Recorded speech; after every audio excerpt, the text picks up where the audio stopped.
Buenos días,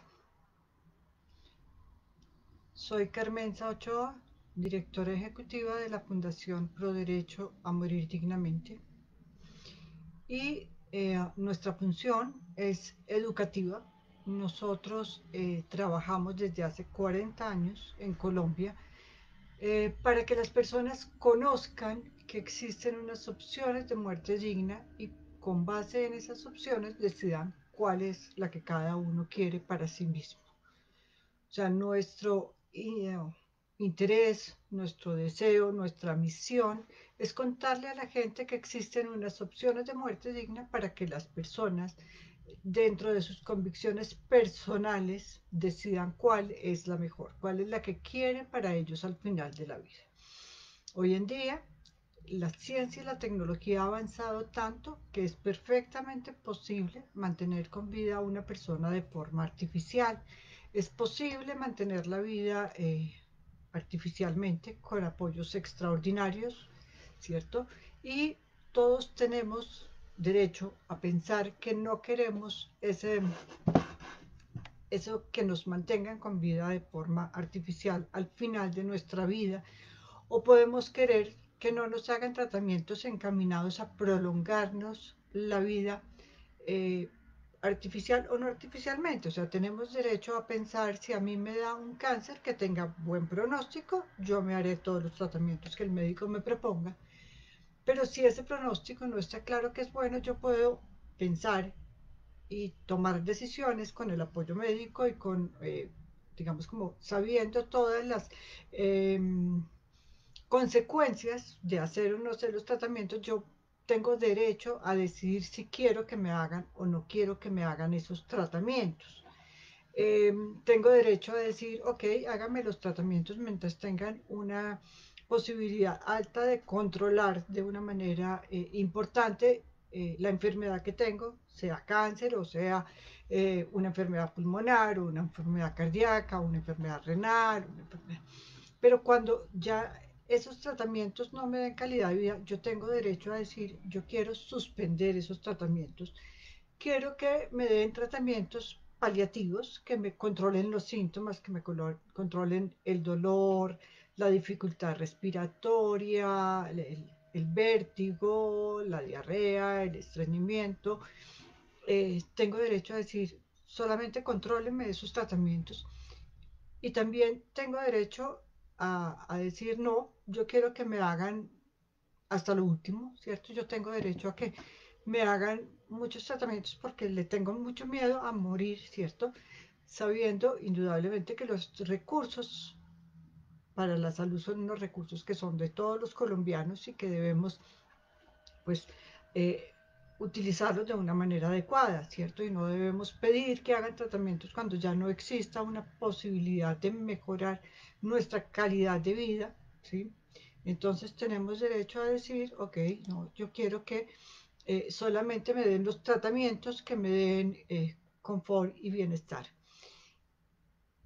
Y también tengo derecho a decir: no, yo no quiero sufrir, yo quiero que me apliquen la eutanasia cuando llegue el caso. En Colombia tenemos derecho a solicitar la eutanasia y esta es una charla hoy específica de cómo hablar con nuestra familia sobre la solicitud de eutanasia, cómo debemos hacer esa conversación, que es una conversación complicada, difícil, con nuestra familia para solicitarles que queremos la opción de la eutanasia. Como les dije antes, sabiendo que existen más opciones de muerte digna, que no es la eutanasia la única, no es únicamente por eutanasia que la Fundación Pro Derecho a Morir Dignamente trabaja, sino por todas las opciones de muerte digna en su sentido más amplio. Pero una de esas opciones de muerte digna, ¿cierto?, es la eutanasia y es el tema que vamos a tocar hoy: cómo hablar con nuestra familia de la eutanasia.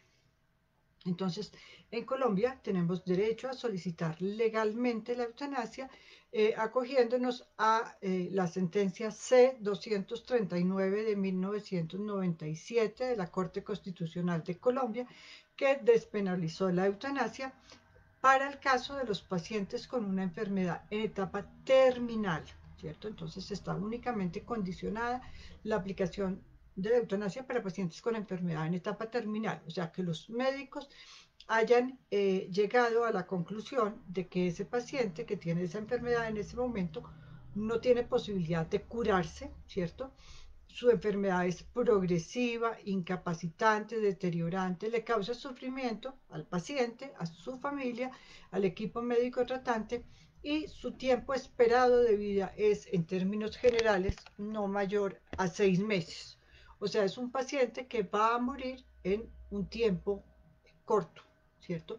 De manera natural, en lo que se puede llamar que hoy en día la muerte pues ya no es absolutamente natural porque está mediada por medicamentos, por tecnología, pero el curso natural de la enfermedad va a llevar a que el paciente muera, tenga una muerte digna en poco tiempo. Entonces el paciente con esa enfermedad en etapa terminal puede solicitarle a su médico tratante es el médico que lo está atendiendo, puede ser el oncólogo, el paliativista, el general, el neumólogo, el médico que lo esté atendiendo, él le puede solicitar que le aplique la eutanasia. También puede hacer un derecho de petición directamente a la IPS que lo está atendiendo, llámese clínica, hospital, centro médico, solicitando la eutanasia por medio de un derecho de petición, anexando su historia clínica, ¿cierto? Un resumen de su historia clínica donde conste que es terminal y que tiene plena capacidad mental para tomar esa decisión. Y también puede uno hacer un documento de voluntad anticipada para cuando uno pierda su capacidad mental, la familia pueda hacer valer la voluntad mía. No es la familia la que está decidiendo.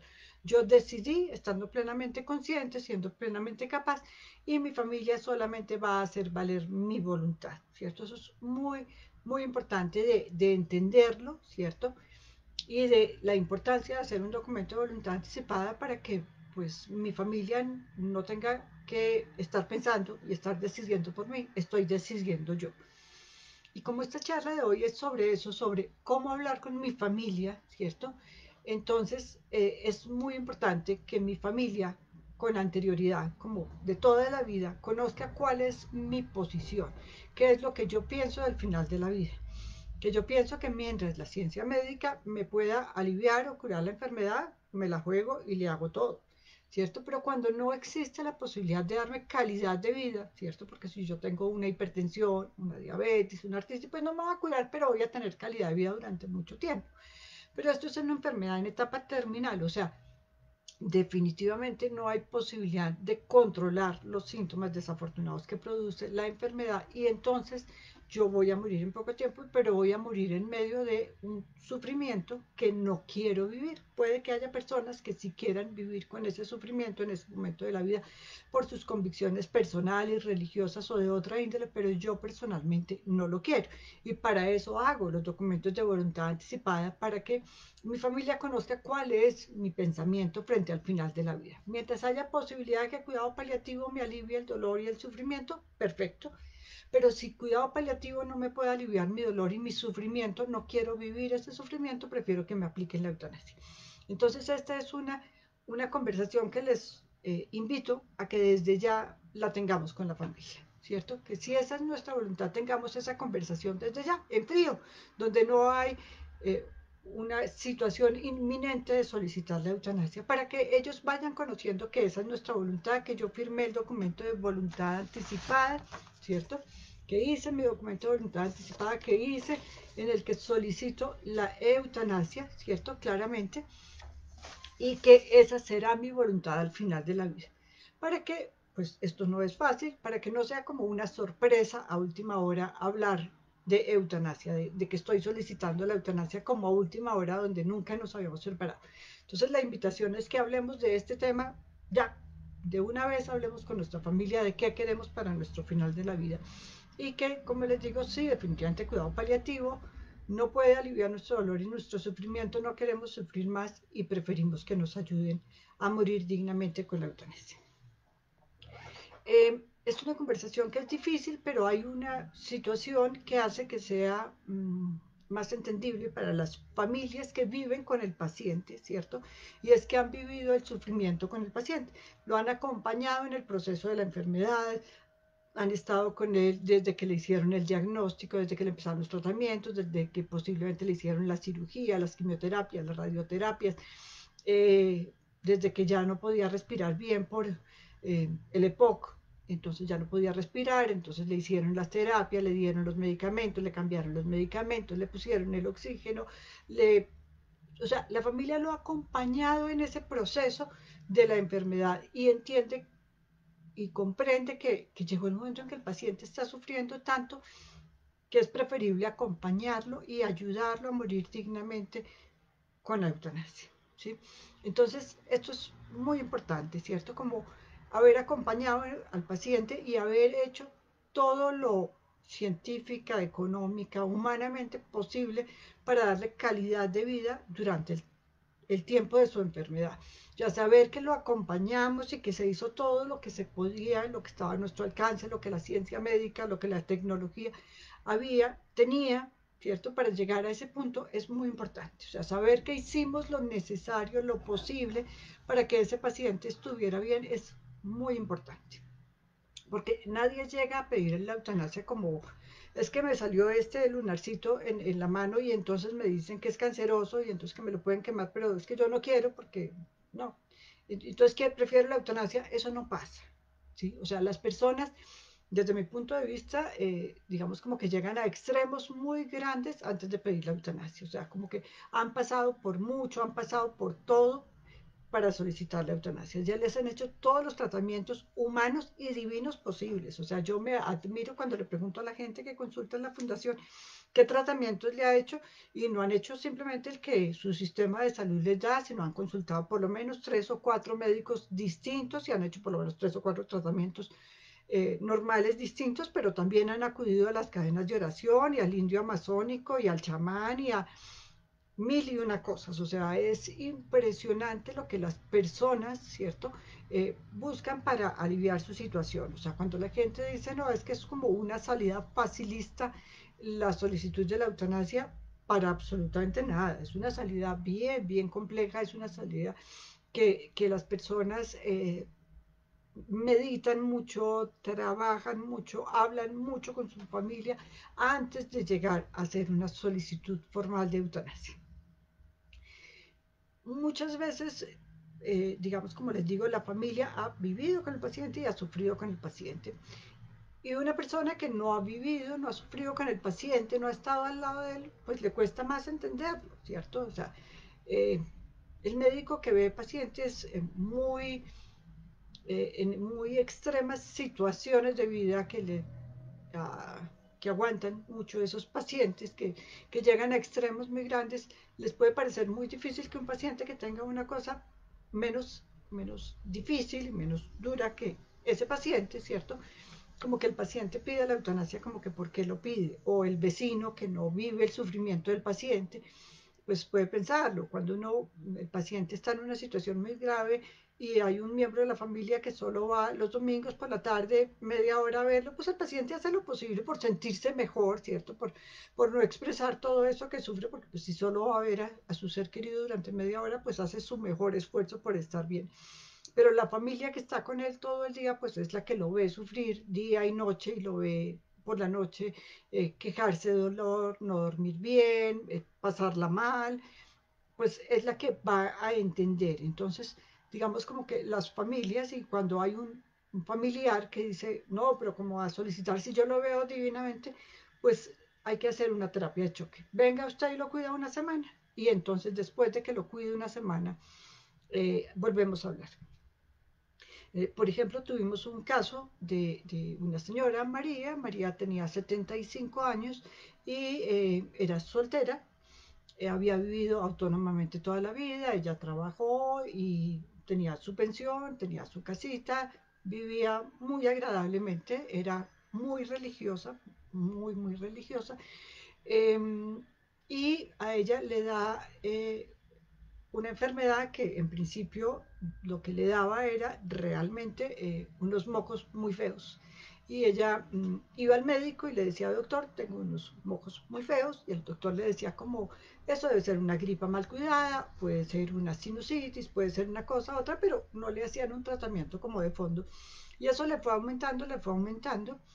Y a los 2 años ya estaba muy difícil y ella va donde el médico y porque ya le daban unas hemorragias nasales muy grandes le hacen un TAC y le encuentran que tenía un cáncer que ya le había comprometido los senos paranasales y los senos eh, acá, los etmoidales, y era tanto que ya le había cogido el hueso, los huesos malares y los huesos de acá alrededor de los ojos, eh, y ya no había una posibilidad de tratamiento. O sea, el médico hasta le ofreció como que se podría hacer una cirugía en la que le quitáramos como el malar, el maxilar superior, el piso de la órbita, aquí también le limpiaran y miraban y la nariz y miraban a ver si después le podían hacer como unas prótesis reconstructivas, aunque le decía él mismo que no tenía un buen pronóstico, eh, porque ya había avanzado mucho el cáncer y porque era muy mutilante la cirugía, o sea, era como quitarle media cara completa. Y ella decide que no, y el doctor le dice pues que si no, no vale la pena hacer ni una quimioterapia ni una radioterapia, que no, no hay nada mejor que ofrecerle, sino cuidado paliativo. Entonces ella dice, ok, pero yo no me voy a hacer esa cirugía, definitivamente no, pero voy con cuidado paliativo, pero voy hasta donde yo aguante seguir viviendo en mi autonomía, porque yo no quiero ser una carga, ya tenía 9 hermanos que eran muy unidos y muy queridos, pero cada uno estaba en su casa, cada uno tenía su familia, cada uno tenía su mundo, y yo no quiero ser una carga para ninguno de ellos, porque pues, o sea, yo soy como de las menores, todos ellos son más grandes que yo, y no, yo he sido autónoma y yo quiero seguir siendo autónoma. Entonces, cuando la enfermedad llegue a un punto realmente terminal, pues no, no quiero seguir adelante. Y entonces empezó a hablar con sus hermanos, ¿cierto? Y entonces la estrategia que ella usó para hablar con ellos era como invitarlos a pasar el fin de semana con ella. Entonces yo quiero que vengas a mi casa y pases el fin de semana conmigo. Y ellos llegaban y ella el viernes les contaba que, mira, yo he decidido que mi enfermedad está en este punto, no hay nada que me pueda hacer para curar, la cirugía que me ofrecían era muy mutilante y no tenía buen pronóstico. Yo estoy con cuidado paliativo, pero cuando cuidado paliativo no me pueda brindar alivio y mis dolores sean insoportables y los efectos que cause sean insoportables, yo quiero que me apliquen la eutanasia, yo quiero solicitar la eutanasia. Y los hermanos llegaban el viernes como yo la voy a convencer a que siga viviendo a como de lugar.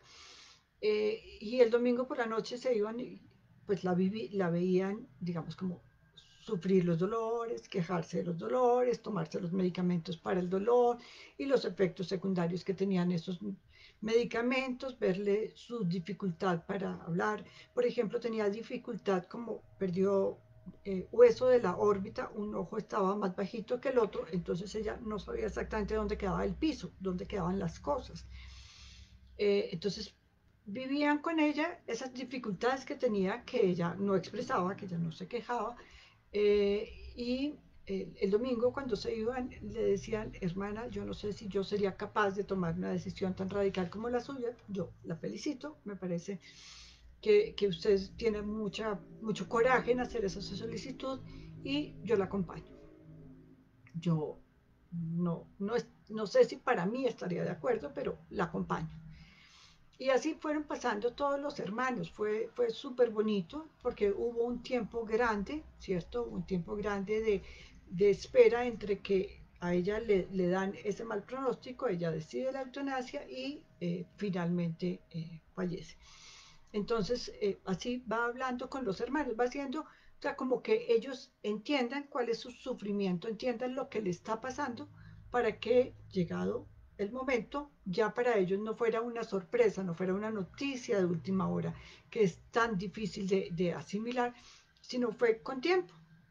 Ella también dedicó ese tiempo a arreglar su situación económica, ¿cierto? O sea, ella les dejó su apartamento a sus hermanas, que eran las que ella consideraba que estaban en una situación económica que les daría más bienestar tener su apartamentico, que era su capital, y las cosas del apartamento las repartió entre sus sobrinos de acuerdo al que más quería determinada cosa. Por ejemplo, ella tenía una radiola que para ella era un bien muy preciado porque era la de la casa de sus papás, era muy bonita, y se la dejó a un sobrino y ese sobrino en agradecimiento cuando ella le dijo todas las semanas le mandaba rosas, le mandaba todas las semanas para que ella siempre tuviera rosas encima de esa radiola que después le iba a quedar a él.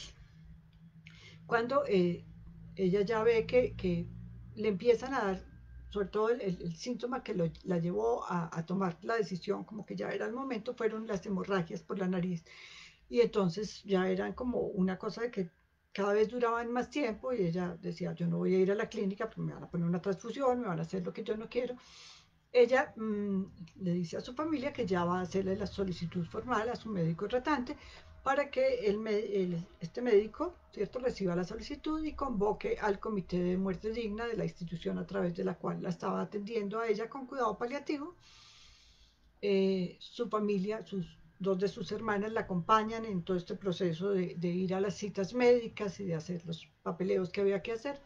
Entonces ella le hace la solicitud al médico, el médico convoca al comité de muerte digna, el comité de muerte digna le hace un estudio, un análisis y concluye que realmente la situación es terminal, que si digamos que sigue pasando el tiempo, pues ella va a morir en una condición muy indignante, como es con mucho dolor y con estando desangrada. O sea, es como lo que parece ser que va a pasar al final de su vida.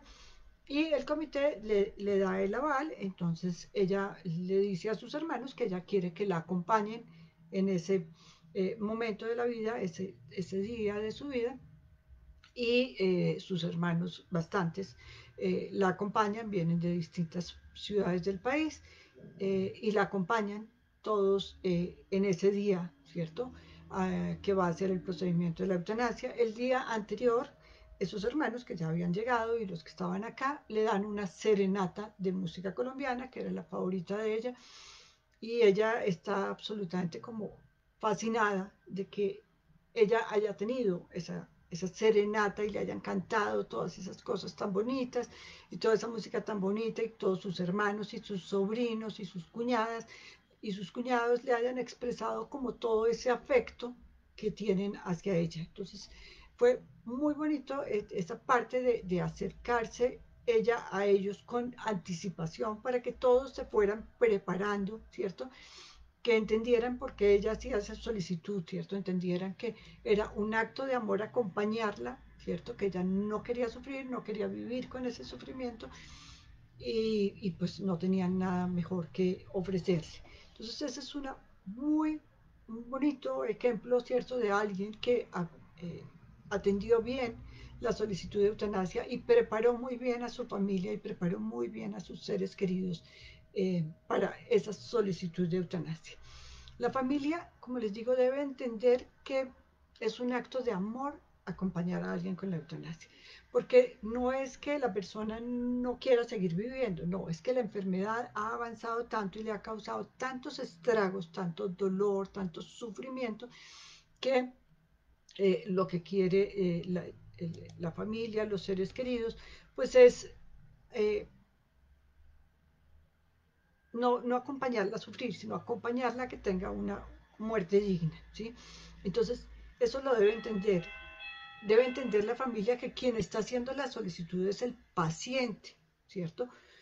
Que no soy yo, la hermana, la prima, la papá, el hijo, quien está decidió el paciente. Eso es súper importante, o sea, que es la decisión de la persona, que es la única que puede decir sobre su vida, ¿cierto? Entonces, que la familia simplemente lo va a acompañar y lo va a acompañar y va a aceptar su decisión porque lo vio sufrir, porque lo vio eh, tener dolor, porque lo vio la incapacidad, porque le vio la hemorragia, porque le vio todas las cosas desafortunadas que pasaron y que médicamente y como les digo, muchas veces espiritual y desde otras concepciones de la vida y de la salud, pues se ha luchado y definitivamente se llegó un momento en que no se podía nada más. O sea, eso es muy importante de tenerlo siempre presente. O sea, hay que acompañar y soportar. Por eso estas solicitudes no son de la noche a la mañana. Por eso estas solicitudes deben ser con un tiempo prudencial muy bueno para que la familia tenga tiempo de prepararse, ¿cierto? Otra vez, por ejemplo, acompañamos a don Pedro. Don Pedro tenía un Parkinson, de una característica que es espástica, o sea, se van quedando, son entumecidos, ¿cierto? Los músicos se van paralizando y él había tenido un amigo que había tenido el mismo Parkinson y ya estaba en una cama sin poder moverse para nada. Le tenían que hacer todo, lo tenían que mover, tenía pañal, le tenían que poner la comida por una sonda al estómago. Y este señor, don Pedro, decide que él no quiere vivir esa última etapa. El desarrollo del Parkinson duró más o menos 10 años, ¿cierto? En donde fue perdiendo sus facultades y su autonomía de una manera muy importante durante esos 10 años. Pero el día en que él no se puede parar de su cama, el día en que no puede sentarse y que le ayuden a pararse, él dice que no quiere seguir adelante, que él quiere que le apliquen la eutanasia. Ya médicamente su enfermedad estaba considerada como terminal, pero él nunca había hablado con su familia de su solicitud de eutanasia. Cuando él le había dicho a las hijas como no quiero seguir adelante, yo no quiero más, pues las hijas habían entendido, papá, vamos a buscar otro médico, otra opinión, nosotros te queremos, pero no lo habían visto como una decisión tajante de quiero la eutanasia y no había sido así. Pero cuando ese día él ya no puede levantarse de la cama y sabe que de aquí en adelante va a tener que estar en una cama y que su situación está terminal y que ya le van a tener que poner la sonda para alimentar el estómago y que le van a tener que poner, no, ya tenía el pañal. Entonces, pero va a tener que seguir su deterioro. Él decide que quiere la eutanasia, ¿cierto? Pero ese es el primer día que él les dice a su familia, es en serio mi solicitud, ahora sí es mi solicitud, ahora sí quiero hacer la solicitud formal de la eutanasia y dice como, la quiero ya, ¿sí? O sea, él llama y consulta a la fundación y vamos y hablamos con él y él dice, la quiero para allá. Entonces, la familia, ¿cierto? Se reúne y dice, lo vamos a pensar. Realmente, o sea, lleva 10 años diciendo, la estoy pasando muy mal, ha sido muy difícil, pero se ha superado porque papá, pero ponle de tu parte, pero papá, pero ya no, o sea, los médicos ya nos han dicho que cuando llegue esto, pues ya no hay ninguna posibilidad de rehabilitación de ninguna manera. Entonces lo vamos a acompañar, pero papá, espérenos a que nosotros nos preparemos, ¿sí? Y él dice, ok, yo espero que ustedes se preparen, no les voy a dar como otros 10 años para que se preparen, pero sí les doy un mes, ok, pongamos un mes para que ustedes se preparen, para que ustedes consulten, pues como con otros médicos, a ver si hay alguna otra posibilidad de tratamiento o otras personas que tengan conocimientos ancestrales o de otro estilo, pero vamos a consultarlo, a pensarlo entre nosotros. Habían como unas concepciones religiosas fuertes en la familia, ¿cierto? Entonces, pues tenemos que tener como un alivio a esa parte espiritual, ¿cierto? Entonces queremos poder tener contacto con personas que nos ayuden, con sacerdotes y una de ellas con su pastor, que nos ayude a tener paz espiritual en esta toma de decisión. Y entonces ellos se van, cada uno de los hijos, la esposa, van consultando con un sacerdote que ha ido a ver al paciente, ha visto el sufrimiento del paciente, sabe que su situación es terminal, sabe que no hay nada mejor que ofrecerle, que esa familia le había dado todo a ese paciente, que lo había acompañado muy, muy amorosamente durante todo el transcurso de la enfermedad. Eh, y así cada hijo va y hace como su...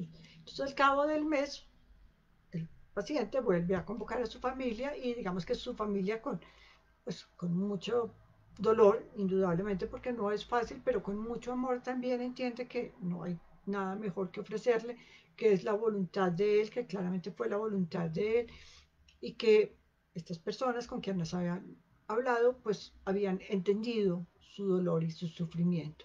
Entonces ya el paciente, digamos, toma la decisión, habla con su neurólogo que lo está atendiendo y le hace la solicitud de eutanasia formalmente.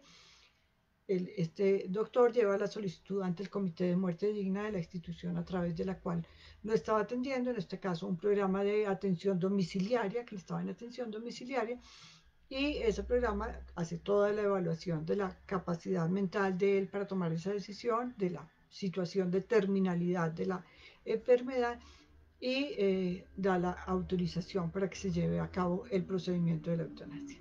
Entonces, la invitación y la conclusión es que es un tema del que debemos hablar desde que estamos de acuerdo con la eutanasia, desde que pensamos que tenemos derecho a solicitar una muerte digna a través de la eutanasia, si es el caso, que para poderla solicitar debemos haber recibido cuidado paliativo, debemos haber tenido manejo de síntomas de una manera muy adecuada, pero que si definitivamente ese manejo de síntomas para la persona no es suficiente, pues tiene todo el derecho a solicitar la eutanasia. Entonces los invito a que desde ya hablen con su familia, busquen firmar los documentos de la Fundación Pro Derecho a Morir Dignamente, que los encuentran en nuestra página web www.dmd.org.co, o aquí por Facebook también nos pueden escribir solicitando información y les mandamos toda la información pertinente para firmar los documentos de voluntad anticipada. Entonces la invitación es a que, si esa es su voluntad, hablen desde ya con su familia, hagan los documentos de voluntad anticipada, entiendan cuando una persona está solicitando la eutanasia, busquen apoyo. En la Fundación les brindamos apoyo en toma de decisiones al final de la vida a los pacientes, a sus familias, al equipo médico tratante, a las personas que están cercanas a una situación. Les ayudamos a entender para que estas solicitudes de eutanasia se hagan como con plena capacidad, con plena información, ¿cierto? Como muy informados para que yo siempre tenga mucha paz espiritual, mucha tranquilidad de haber acompañado a morir dignamente a través de la eutanasia a un ser querido. Muchas gracias. En nuestra página web van a encontrar todo lo que tiene que ver desde el punto de vista legal, ético y religioso, desde muchos puntos de vista, sobre la eutanasia. Los invito a que la miren allí. Muy buen día para todos.